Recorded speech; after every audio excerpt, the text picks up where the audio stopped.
Back to my channel, আমার ছোট্ট রুমা সোনা চ্যানেলে তোমাদের সকলকে স্বাগত জানাই, অনেক অনেক ভালোবাসা। আশা করি তোমরা সকলেই ভালো আছো, আর আমিও খুব ভালো আছি। আর তোমাদের সাথে নিয়েই ব্লগটা স্টার্ট করছি। আশা করি আজকের ব্লগটা তোমাদের ভালোই লাগবে।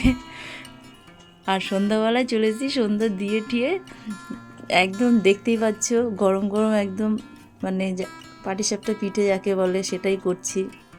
আর তার মধ্যে সব ধরনের কাজ কম বেশি তো ওইগুলো করতে, আর এটা করতে গিয়েও অনেক অনেক সময় লেগেছে। কেন বলছি, বিকেলবেলার দিকে তখন তোমার হলো নারকেল, এগুলো সব নারকেল কুড়াতে হয়েছে। তারপরে গোবিন্দভোগের চাল, এটাকে মিক্সিতে গুঁড়ো করে সেটাকে ভিজিয়ে তারপরে আবার সেকেন্ডবার করতে হয়েছে মিক্সিতে। এটা করার পর মানে হঠাৎ ভাবলাম যে নারকেলও আনা, এমনি বাড়িতে গেছিলাম যেহেতু 1-1.5 সপ্তাহ আগে বাড়িতে গেছিলাম, তো বাড়ির থেকে দিয়ে দিয়েছিল।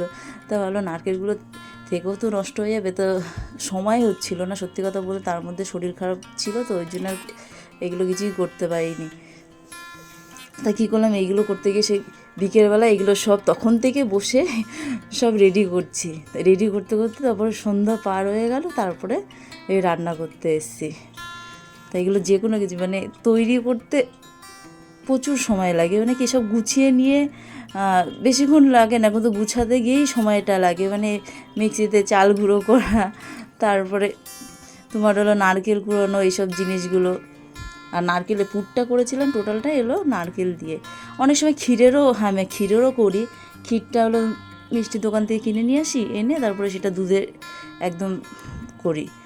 আর এটা টোটালটা নারকেলের আর খেজুরের গুড়, যেহেতু ওটাও আমাদের বাড়ির ওখান থেকে এনেছি, সেটা কিনে নিয়ে এসেছিলাম। তো ওই জন্য আজকে একটু সময় ছিল বলে তা এগুলো ভাবলাম যে করবো বলে, তা আজকেই এগুলো করলাম। এদিকে আবার ধরো রাতে একটুখানি রান্নাও করা বাকি আছে, তো এগুলো আমি আগে করে নিই। আর এগুলো পাটিসাপটা করছি মানে আজকেই যে সব থেকে বেশি ভালো লাগে কি পরের দিন খেতে, যে কোনো পিঠে বলো পায়েস বলো, দেখবে গরম গরমের থেকে না বাসি জিনিসটা খেতে বেশি দারুণ লাগে। তো এখন এগুলো করে রাখছি, এগুলো হয়তো 1 পিস বা 2 পিস খেলেও পরের দিন খাওয়া হবে, তারপর আমাদের ওই বাড়িতে পাঠাবো। তো যাই হোক, এগুলো করতে হবে। এদিকে দেখো পুরো জল মানে বোতল ভরা বাকি আছে, এদিকে জলও মানে ভরছি। তারপরে এদিকে তোমার ঘরেরও কাজ আছে, আর এদিকে রাতের দিকে রান্না একদম টোটালটাই হালকা করবো আজকে। আর যেহেতু পিঠে করছি বলে মানে ভারী কোনো কিছু একদম করব না।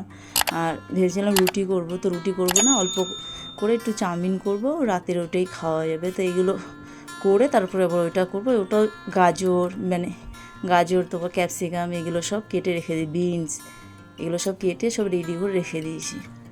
তো এইগুলো সব কমপ্লিট হয়ে গেলে আবার ওইগুলো আবার রান্না করবো রাতের। একদম অল্প করে না রান্না করলে না পিঠে সত্যি সবসময় ভালো লাগে না। সবথেকে কি আগেই বললাম, পিঠে জিনিসটা বাসিটাই বেশি ভালো লাগে। আর এগুলো কি সত্যি কথা বলতে, এগুলো মা যখনই আমি ওই বাড়িতে যেতাম মা করতো, আর মার হাতেই এলো শেখা, মানে মা করতো ওটাই দেখে শিখেছি। না হাতে করে শেখা আর দেখা অনেক তফাৎ। দেখতাম যে কিভাবে করতো,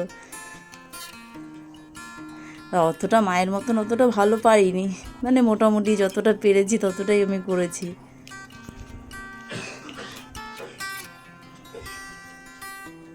আর এই মানে কি বলবো, পাটিসাপটা পিঠেটা আমাদের বাড়ির সবার ভীষণ ভালোবাসে। অন্য যেরকম কুলি পিঠা আছে, মানে দুধ পুলি যেটা বলে সেই আছে, চষি আছে, এসব জিনিসগুলো হয়তো করা হয় খুব কম, ওইগুলো একদমই করা হয় না। এইটাই করি, আর এইটাই আমি ভালো মানে পারি। আর বাদ বাকিগুলো করলেও অতটা মানে ভালো সেই করতে পারি না। ওই দুধ পুলিটা একটু করতে পারি মোটামুটি। আর এগুলো যে কোনো জিনিস করতে গেলে না সময়ের দরকার, প্রচুর সময়ের দরকার। দেখো ঘরে তো একা সংসারে তো প্রচুর কাজ থাকে, ছেলের পড়ার থেকে শুরু করে ঘরের সংসারের কাজ, তারপর তো আমার তো ঘরে তো কাজ আছে, মানে বাইরে আমার যেরকম পাখিদের কাজ, মানে এদের তো ডেলি একদমই করা, খাবার দেওয়া, পরিষ্কার করা। আর ঘরের হলো মাছের অ্যাকোয়ারিয়ামে তো ওটা ঝামেলা নেই, ওটা প্রতিদিনও টাইম মতন একটু খাবার দিয়ে দিলে বাস। যাই হোক, ব্লগটার বেশি একটা বড় করছি না। ব্লগটা যদি তোমাদের ভালো লাগে তাহলে লাইক, শেয়ার, সাবস্ক্রাইব অবশ্যই করো। তোমরা ভালো থেকো, সুস্থ থেকো। গুড নাইট, দেখা হচ্ছে নতুন একটা ব্লগের সাথে।